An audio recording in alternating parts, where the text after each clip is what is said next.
Olá, criançada, tudo jóia? Então, parabéns, em primeiro lugar, né? Que segunda-feira a gente vai estar comemorando o Dia das Crianças. Que Deus continue abençoando, né? Cada criança, cada vida. E que vocês possam se divertir bastante, né? A gente sabe que não pode sair muito para outros lugares assim, mas em casa, estar junto com a família é uma alegria, né? E agradecendo ao Senhor por mais uma oportunidade, né?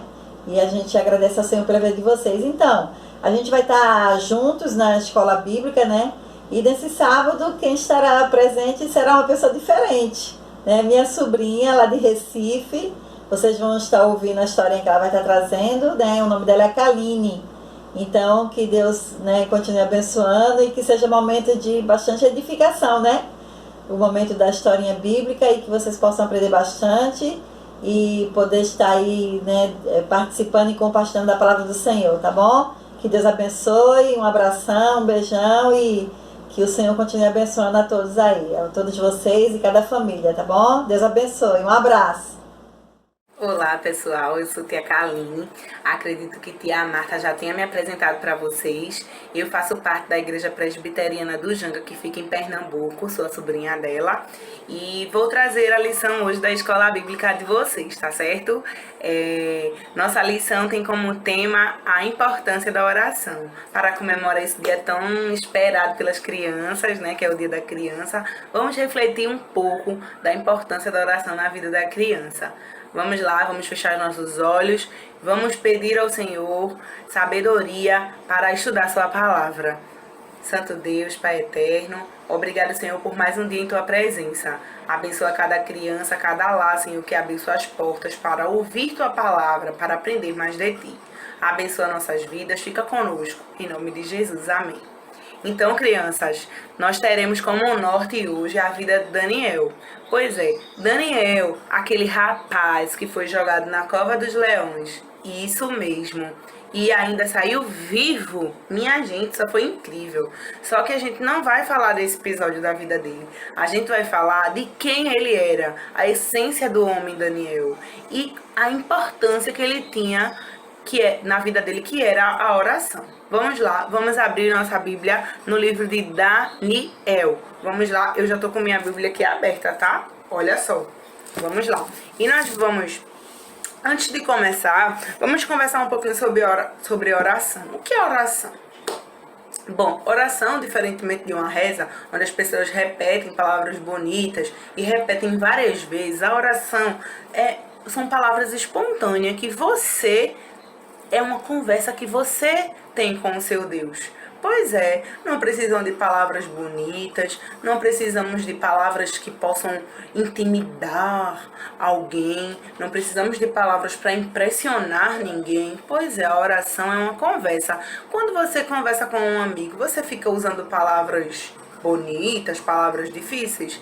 Claro que não, pois com Deus a mesma coisa, porque depois que Jesus morreu, ele se tornou nosso amigo íntimo, onde a gente pode sentar, conversar o que a gente quiser com a maior intimidade. Então a oração é isso, é uma conversa, e a oração é conversar com Deus. Vamos lá, abriram suas Bíblias em Daniel? Daniel, no capítulo 1, Daniel ele era crente, foi criado como cristão e aprendeu todos os valores que os nossos pais nos ensinam sobre a palavra do Senhor, sobre a obediência de ser uma criança que ora, que obedece, que lê a Bíblia, que pratica a Bíblia. Pois é, Daniel foi criado como uma criança como vocês, uma criança de Deus, que obedece e lê e escuta e pratica a palavra do Senhor. Por que eu estou dizendo isso? Porque Daniel, ele foi levado ao cativeiro quando um rei muito mau saqueou Jerusalém e levou algumas pessoas presas. Cativo quer dizer preso. E levou algumas pessoas presas. Dentre essas pessoas que estavam presas, levou Daniel. Mas Daniel era um rapaz muito inteligente, gostava de estudar, gente. É tão difícil encontrar alguém que gosta de estudar, não é verdade? Mas Daniel gostava muito de estudar e se destacava no meio daquela geração. Estudava, gostava de ler a Bíblia e orar, falar com Deus, tem intimidade com o Senhor. Pois é. E aí o rei pediu para os empregados separar homens bonitos e inteligentes para fazer parte do seu governo. Pois é. E Daniel estava neste meio. Vamos ler. Daniel, capítulo 1, o versículo 6 e 7. Vamos ler o 6, o 7 e o 8, tá? Bora lá. Entre eles se achavam os filhos de Judá, Daniel, Ananias, Misael e Azarias. O chefe dos eunucos lhe pôs outros nomes, a saber, Daniel, a Belsazar, a Ananias de Sadraque, a Misael de Mesaque e Azarias de Abednego. Esses nomes são bem conhecidos também, são os amigos de Daniel. Resolveu Daniel firmemente, a Bíblia está dizendo firmemente, o que é firme? Com certeza. Resolveu Daniel firmemente não contaminar-se com as finas iguarias do rei, nem com o vinho que ele bebia. Então pediu ao chefe dos eunucos que ele permitisse não contaminar-se. Minha gente, que é isso? Como é que você é cativo, cativo quer dizer escravos, e ainda se atreve a pedir uma coisa dessas? O rei separou você para ficar forte, para ficar bonito, para ser mais inteligente e responder por ele em alguns momentos. E ele foi lá e viu que o rei tinha preparado banquetes com muito vinho, com muita carne, com muita coisa que eles ofereciam aos deuses. E Daniel falou: eu não vou me contaminar com isso aí, não. Nada disso enche meus olhos. Gente, quem não gosta de um churrasquinho? Eu mesma adoro. Mas eu gosto de coisas que não são oferecidas, hein? Mas Daniel sabia que aquela comida lá, gostosa, deliciosa, tudo aquilo ali estava contaminado. E ele decidiu firmemente não se contaminar, a palavra diz. E aí ele pediu para o chefe lá da cozinha que ele não queria comer aquilo ali, não. Ele queria comer legumes. Aí eu separei aqui para vocês verem, ó. Legumes. Mas quem já viu? Que ideia é essa? O chefe pensou: como é que você vai ficar forte, meu filho? Como é que você vai ficar robusto, meu filho, se você comer fruta e legumes? Para vocês que não sabem, ou talvez até sabem, quem tá de dieta costuma comer muitas frutas e legumes para ficar um pouco mais magrinho. Então, como é que Daniel escolheu comer frutas e legumes ao invés dos banquetes que o rei mandava?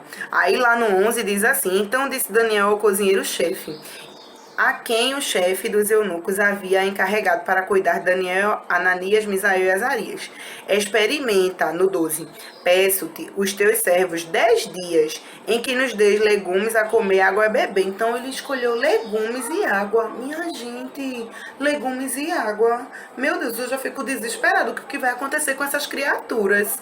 Mas ele era um rapaz de fé, um rapaz que acreditava que separando esse tempo de adoração ao Senhor, de fidelidade ao Senhor, ele seria recompensado. A gente tem uma fé muito pequenininha, não é? Porque a gente não crê.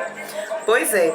E aí, vamos virar a página e vamos ver lá no 15, não vamos virar a página não. No 15 tá dizendo assim: depois de 10 dias, a sua aparência era melhor. Estavam eles mais robustos do que todos os jovens que comiam das finas iguarias do rei. Olha que fidelidade que o Senhor teve com Daniel. Pois é. Ele resolveu, ele firmemente não se contaminar e foi bem recompensado. Não comeu as finas iguarias do rei, que deveria ter vários tipos de comidas gostosas ali. E comia legumes e bebia água, mas orava, e isso fortalecia ele. E o Senhor o abençoou. E daqueles 10 dias que ele comeu legumes, para fazer um teste, né? Vamos fazer um teste.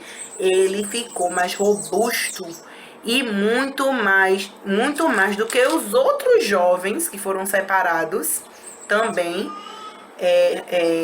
que comiam as iguarias do rei. Então Daniel lia a palavra do Senhor. Daniel orava bastante a Deus e não se contaminou. Daniel era um homem muito inteligente, porque ele dedicava tempo a aprender a palavra de Deus. É o que a gente precisa fazer, né? Você imagine um Deus tão grande, tão maravilhoso, que controla o universo e ainda se importa comigo, e ainda se importa com você. Agora vamos ver outro episódio da vida de Daniel. Também que fala um pouco daquela parte que ele foi jogado nas covas dos leões. Mas não é essa parte que eu quero falar. Eu quero falar antes disso. Lá no capítulo 6 de Daniel, foi a parte que ele foi provado. Ele era um rapaz que foi separado como governador do seu reino, de outro rei já. Aquela parte foi Nabucodonosor, que ele já está vivendo na vida do rei Dário.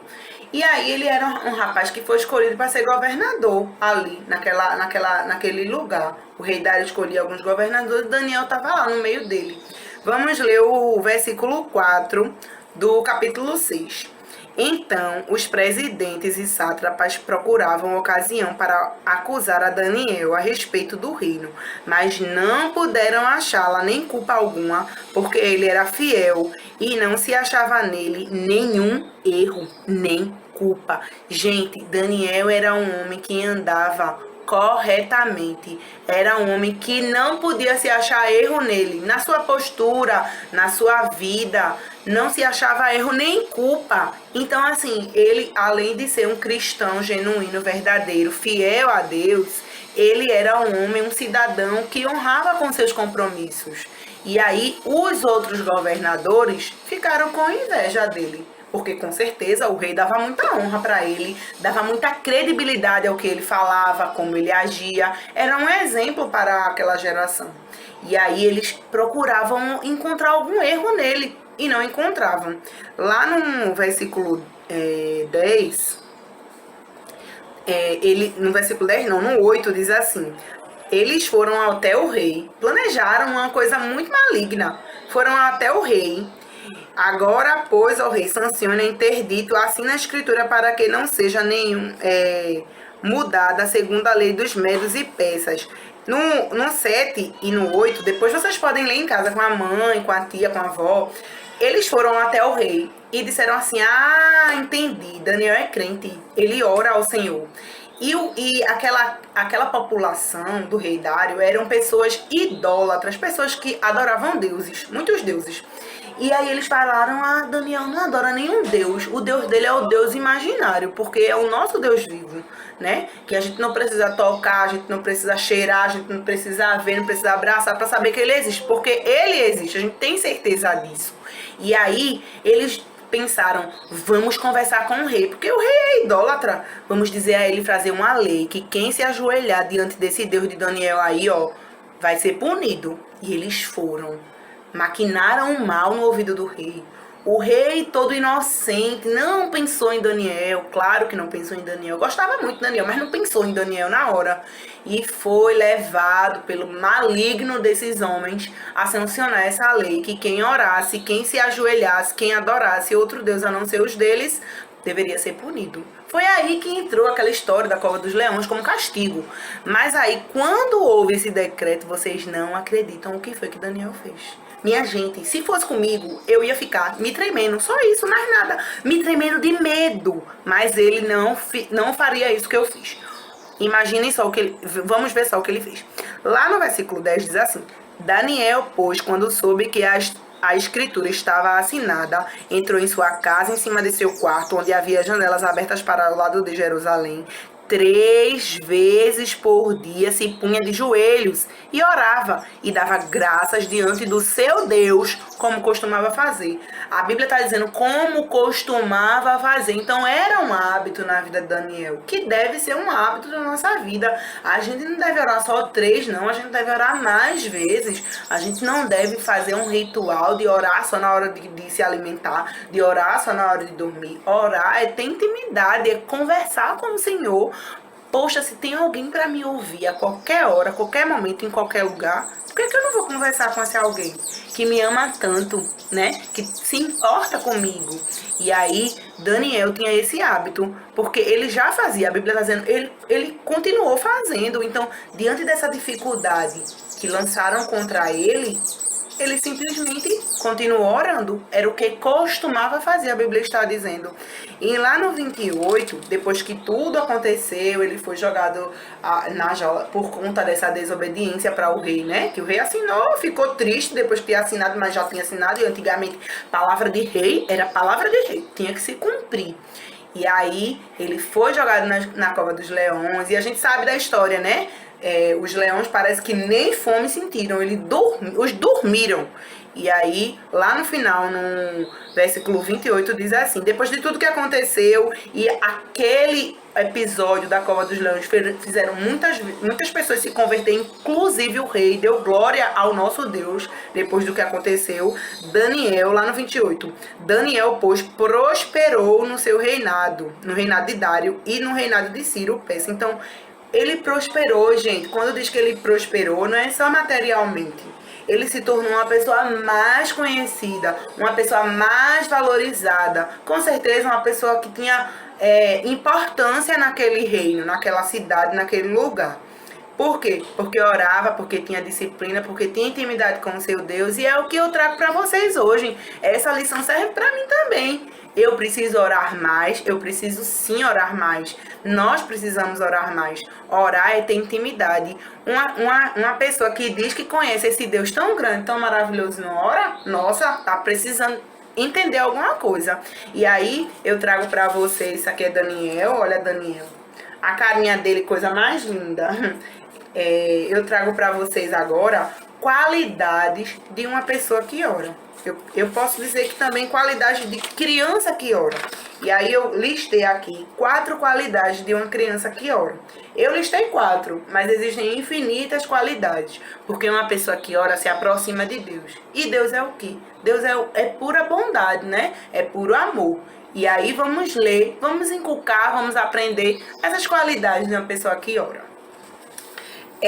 Obedece. Uma criança que ora, ela obedece. Às vezes fica chateada porque a mãe pede alguma coisa, o pai pede alguma coisa, mas precisa entender que a obediência faz parte do reino de Deus. A desobediência não faz parte do reino de Deus. Você se revoltar, você se rebelar, você dizer que não vai fazer, isso não faz parte de uma criança que ora. Uma criança que ora é uma criança obediente. E é claro, seus pais, o pastor, seus tios, seus parentes, a professora da escola não quer o mal para você. Então seja obediente, obedeça aos mais velhos. Outra qualidade é ser pacífica. Uma criança que ora, que tem intimidade na oração com o Senhor, é uma criança pacífica. O que é ser pacífica, tia Kaline? Ora, pois, ser pacífico é ser uma pessoa que traz paz. Não é ser uma pessoa boba, é ser uma pessoa que traz paz. Imagine, quando você chega num lugar, a pessoa diz, vixe, chegou fulano.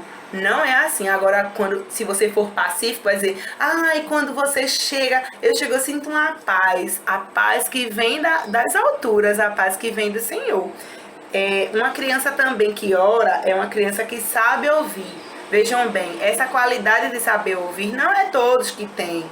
Muitas vezes você é repreendido, é criticado e você não sabe ouvir, você não trabalhou a questão de saber ouvir. Quando eu era mais nova, um exemplo meu, viu? Eu não sabia ouvir, não. Eu até tapava os ouvidos assim e fazia lá, lá, lá, lá, lá. Mas isso é uma postura de uma pessoa que não tem maturidade e que não conhece o Senhor Jesus. Então, precisamos ter maturidade para saber ouvir. Quando a gente escuta, quando a gente ouve, a gente introjeta aquilo dentro da nossa cabeça e a gente consegue filtrar o que é bom e o que é ruim. Agora, quando a gente não escuta, como é que a gente vai saber se é bom ou ruim? Né? A Bíblia diz que a gente tem que reter o que é bom. E para reter o que é bom, é preciso praticar essa qualidade de saber ouvir. Outra qualidade muito importante na vida do cristão é que age dentro da vontade de Deus. Vejam, uma criança que conhece o amor do Senhor Deus, do Senhor Jesus, ela tem que agir dentro da palavra do Senhor. Ela tem que agir dentro da vontade de Deus. Ela não pode pensar, mas meu coleguinha da escola fez assim e deu certo. Será que deu certo? Será que ele está agindo dentro da palavra de Deus, dentro da vontade de Deus? Precisamos dar testemunho onde estamos. na escola, na igreja. A gente não pode ter dois comportamentos. Ah, na igreja eu sou quietinho, mas na escola eu sou viradinho. Não, nada disso. Vocês precisam ter uma postura cristã onde quer que vocês estejam. Imaginem só vocês. Eu sou só crente dentro da igreja. Não está adiantando de nada isso, tá? Então precisamos ter a postura de agir dentro da palavra de Deus em qualquer lugar, em qualquer situação. Então é isso, pessoal. Essas são as qualidades que eu quero que fiquem inculcadas aí na cabeça de vocês. Foi muito legal o nosso encontro, apesar de ser muito rápido, tá? Mas eu quero mandar um beijo pra todo mundo. Não conheço vocês pessoalmente, mas espero um dia conhecer. Quem sabe, né? Um dia eu apareço por aí e vocês vão logo me reconhecer. Essa carinha linda. E aí vamos orar, vamos agradecer ao Senhor, porque nós temos oportunidade de adorar e de falar e de conversar com esse Deus maravilhoso. Fechemos nossos olhos e que vocês possam ter um feriado abençoado na presença do Senhor e que pratiquem também a oração de agradecimento. Agradecer pelo pão de cada dia, agradecer pela nossa vestimenta. Muitos têm brinquedos e mais brinquedos, tem criança que nem tem nada, mas também agradece. Então vamos agradecer por tudo que temos, nossos familiares, nossos lares, nossas igrejas, tá certo? Pela vida do pastor, que carrega aí um fardo muito grande, que é orientar muitas ovelhas. Que Deus possa estar abençoando também a igreja de vocês, as tias da escola dominical, os pastores e líderes, tá? E aqui eu deixo um abraço bem grande da Igreja Presbiteriana para vocês. Vamos fechar os nossos olhos e agradecer ao Senhor por mais um estudo de sua palavra. Oremos. Senhor Deus e Pai, obrigado, Senhor, por mais uma lição, mais um dia de escola bíblica, Senhor. Que nós não possamos só aprender, só lembrar, mas que possamos praticar, Senhor, aquilo que Daniel nos ensinou, que é orar, confiar e agir dentro da Tua vontade. Obrigado, Senhor. Obrigado porque Tu nos escolheste, Senhor, para ser separado desse mundo tão mau, para ser filhos verdadeiros Teus. Obrigado por tudo. Fica conosco em nome de Jesus. Amém.